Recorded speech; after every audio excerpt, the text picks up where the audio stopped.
11 February 2025 रोजी ICC champions ट्रॉफीसाठी निवडलेल्या team इंडियामध्ये बदल करण्यात आला। यशस्वी जयस्वालच्या जागी वरुण चक्रवर्तीला दुबईला जाणाऱ्या 15 खेळाडूंमध्ये स्थान मिळालं। या घोषणेमुळे संघातील फिरकीपटूंची संख्या 4 हून 5 झाली। भारतीय क्रिकेटच्या इतिहासातील दुसरा सर्वात यशस्वी गोलंदाज अश्विनने या निर्णयावर प्रश्न उपस्थित केले होते।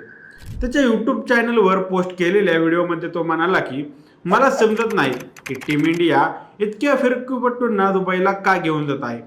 प्रश्न उपस्थित करण्यात अश्विन एकटा नव्हता। भारताचा माजी क्रिकेटपटू दिनेश कार्तिक देखील यावर गप्प बसला नाही।